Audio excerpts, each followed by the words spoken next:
Assalamualaikum warahmatullahi wabarakatuh. Saya Rohmatul Jannah, NIM 210204601028. Pada video kali ini, saya akan membahas terkait karakteristik listrik dari saluran transmisi sebagai pemenuhan tugas 1 mata kuliah transmisi AC. Berikut pemaparan materinya. Pendahuluan. Karakteristik listrik adalah sifat-sifat dasar yang menggambarkan aliran dan distribusi energi listrik dalam suatu sistem. Saluran transmisi adalah bagian penting dari sistem penyediaan listrik yang mentransfer energi listrik dalam jumlah besar dari pembangkit listrik ke daerah-daerah yang membutuhkannya, seperti pabrik, bisnis, dan rumah tangga. Saat energi listrik bergerak melalui saluran transmisi, berbagai karakteristik listrik memainkan peran kunci dalam menjaga keandalan dan efisiensi sistem. Pertama ada tahanan atau resistansi, biasa disimbolkan dengan R. Tahanan dalam konteks listrik adalah sifat dari sebuah konduktor atau perangkat listrik yang menghambat aliran arus listrik. Tahanan disebabkan oleh gesekan elektron dalam konduktor, dan semakin tinggi tahanan, semakin besar hambatan terhadap aliran arus listrik. Tahanan suatu konduktor atau penghantar diberikan atau dirumuskan R sama dengan resisitivitas kali panjang kawat per luas penampang.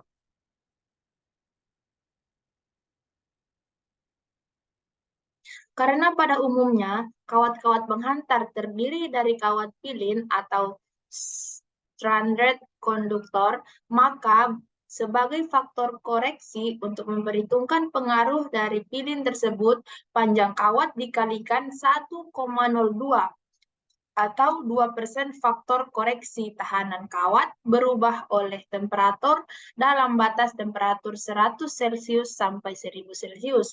Maka untuk kawat tembaga dan aluminium berlaku persamaan. Tahanan pada temperatur 2 sama dengan tahanan pada temperatur 1 dikali 1 plus koefisien temperatur dari tahanan pada temperatur T1 Celcius.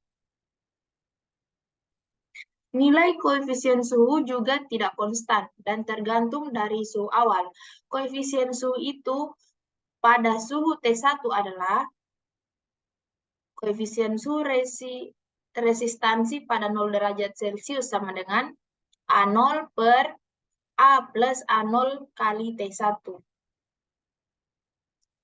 Berikut adalah tabel harga-harga T0 dan untuk bahan konduktor standar.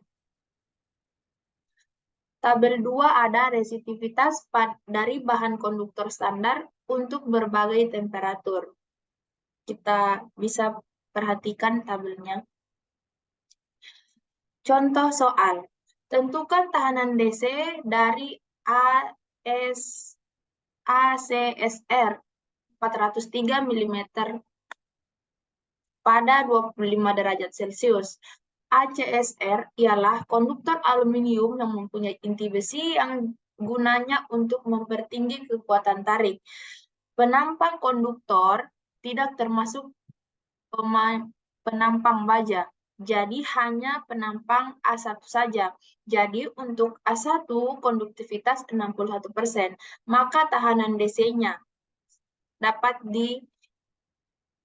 dijawab sebagai berikut. R25 ini diambil dari derajat suhunya, sama dengan 1,02 dikali 2,09 kali 10 pangkat 5 dikali 10 pangkat 5 per 403 kali 10 pangkat 2. Hasilnya didapatkan 0,0731 ohm per kilometer.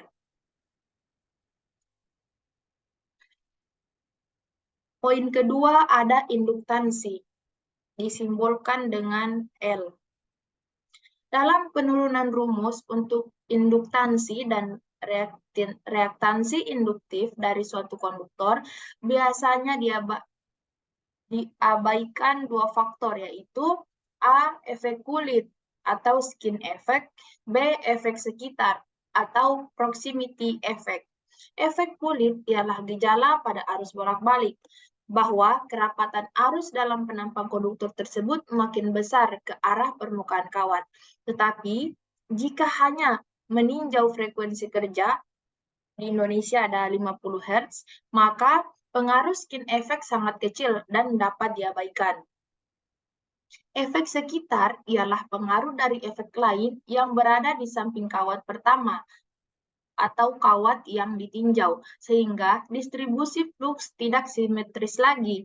Tetapi, bila radius konduktor kecil terhadap jarak antara keduanya, maka efek sekitar juga dapat diabaikan. Sama halnya dengan skin effect tadi. Tiap konduktor, bila mana dilalui aliran listrik, akan membentuk suatu medan magnet yang terdiri atas lingkaran-lingkaran konsentrik dengan konduktor sebagai titik tengah dan terletak pada bidang tegak lurus dan panjang konduktor. Sebagian medan terletak di dalam konduktor dan sebagian lainnya di luar konduktor. Bisa kita perhatikan gambar berikut adalah induktansi saluran udara satu fase. Umpamakan radius penampang konduktor sebesar R dan arus listrik yang mengalir sebesar ampere. Dengan menganggap distribusi medan di dalam konduktor berbentuk rata, intensitas medan pada tempat X dari pusat konduktor dapat dirumuskan sebagai berikut. Hx sama dengan 1x per 2v R kuadrat bila X lebih kecil daripada R. Selanjutnya berlaku rumus induksi magnetik di tempat X sama dengan 4V kali 10 per 7 dikali permeabilitas relatif medium untuk bahan non-magnetik U sama dengan 1.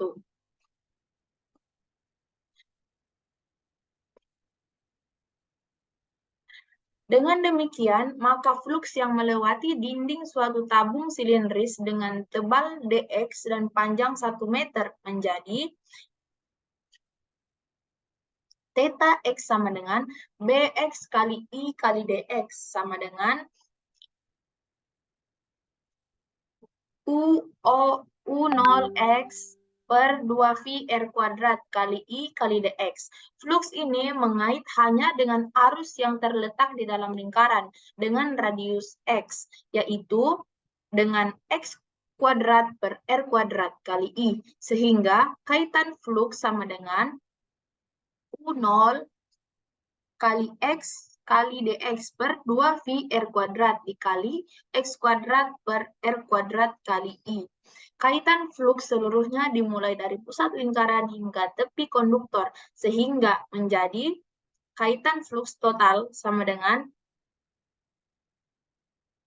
integral R ke 0 kali U0 X pangkat 3 kali I per R pangkat 3 kali dx.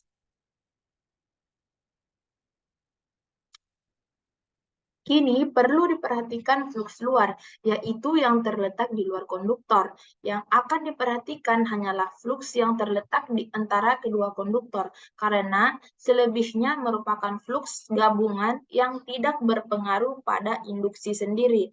Kuat medan disebabkan suatu konduktor pada jarak X mulai dari pusat konduktor dengan X lebih kecil dari R adalah Hx sama dengan U0 kali I per 2Vx. Induksi magnetik menjadi Bx sama dengan U0 kali I per 2Vx. Flux yang melewati dinding suatu tabung silindris dengan tebal dx dan panjang 1 meter menjadi theta x sama dengan U0 kali I per 2Vx kali dx. Kaitan flux total di luar konduktor dapat dirumuskan sebagai berikut. Kaitan flux keseluruhan, yaitu dari dalam maupun luar konduktor, menjadi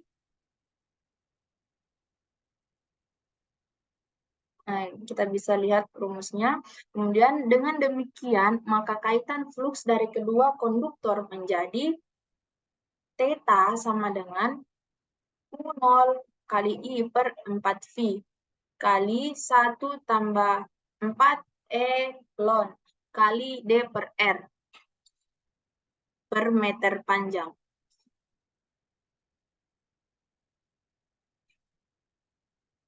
Dan kaitan flux total dari dua konduktor persatuan arus menjadi L sama dengan U0 per 4V dikali 1 plus 4 E ln kali D per R. Atau L sama dengan 1 plus 4 E ln dikali D per R dikali 10 pangkat min 7 kali H per M. Induktansi dari suatu saluran udara 3 fase yang terletak simetris sebagai segitiga sama sisi adalah dapat dirumuskan dengan L sama dengan 0,5 tambah 2 ln dikali D1, D2, D3 pangkat sepertiga per R kali 10 pangkat min 7 H per M.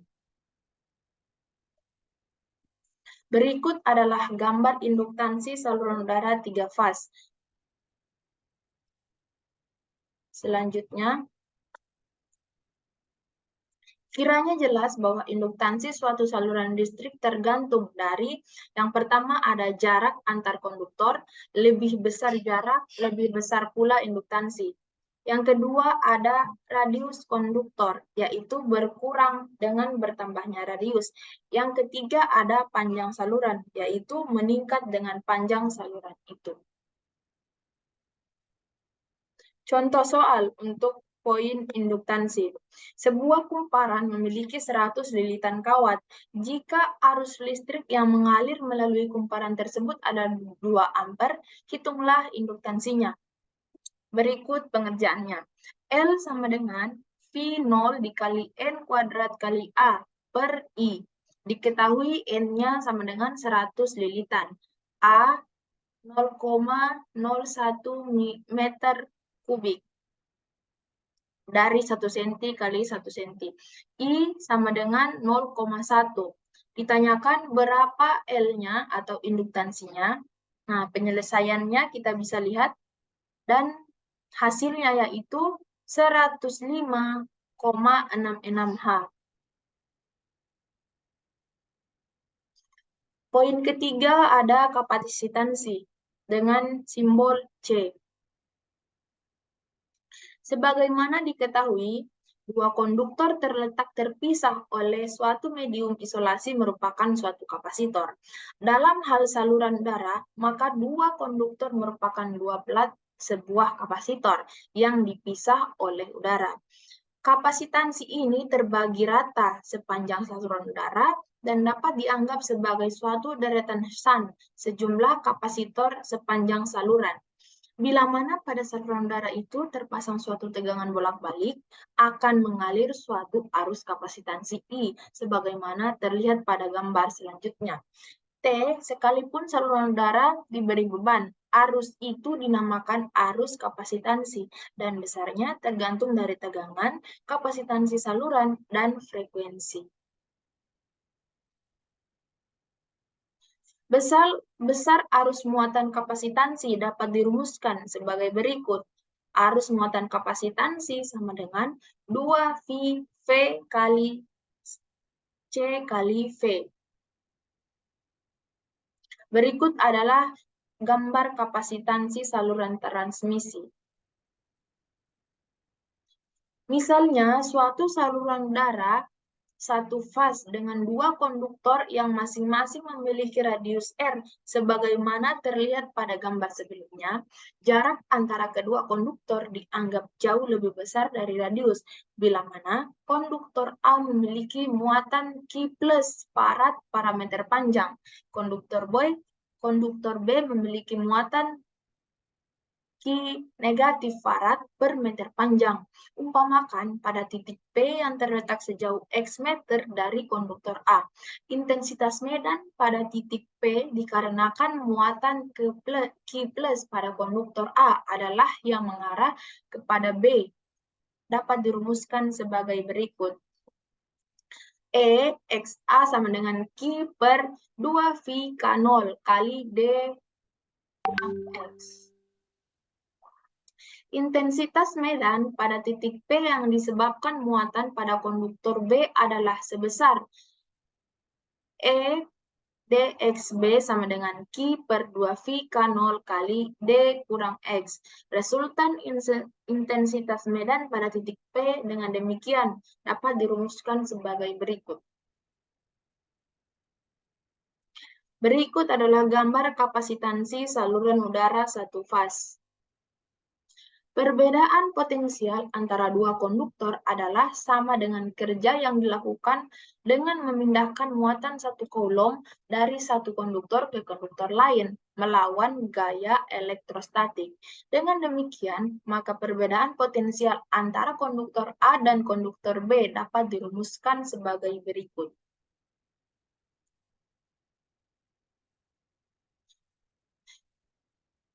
Kapasitansi didefinisikan sebagai C sama dengan Q per V, sehingga C sama dengan Q per 2V K0 E ln D kurang R per R. Karena R jauh lebih kecil dari D, maka dapat ditulis C sama dengan V K0 per E ln D per R farad per meter. Untuk saluran transmisi 3 fase dipergunakan jalan pikiran yang sama sebagaimana dilakukan pada satu fase. Bila mana letak fasa-fasa R, S, dan T adalah simetris, maka kapasitansi konduktor dapat dirumuskan V K0 per E ln kali D per R 8 per R farad per meter. Bila mana konfigurasi ketiga fase tidak simetris, maka besar D diganti dengan D1, D2, D3 pangkat sepertiga. Dengan memperlihatkan rumus-rumus di atas, dapat diketahui bahwa kapasitansi yang pertama menjadi lebih besar dengan panjang saluran, yang kedua menjadi lebih besar dengan radius R, yang ketiga menjadi lebih kecil dengan jarak D. Contoh soal. Terdapat sebuah kapasitor berkapasitas 0,8 mikrofarad yang dibebani oleh baterai berkapasitas 20 volt. Jadi, berapa banyak muatan yang disimpan pada kapasitor? Jawab.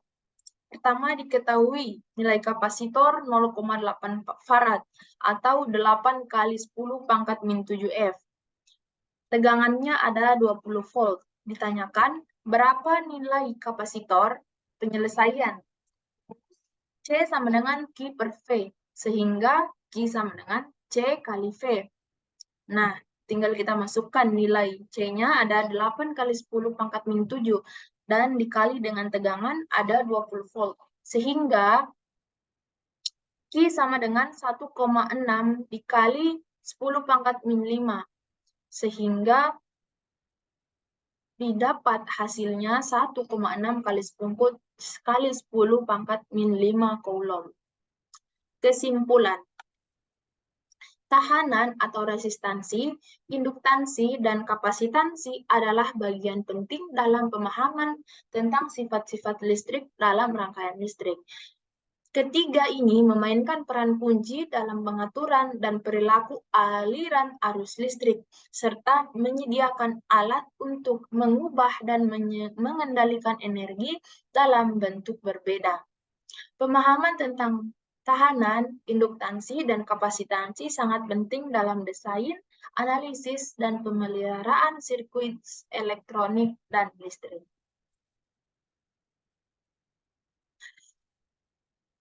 Terima kasih. Itulah tadi pemaparan materi dari saya, banyak kekurangannya, banyak kesalahannya, saya mohon maaf. Wassalamualaikum warahmatullahi wabarakatuh.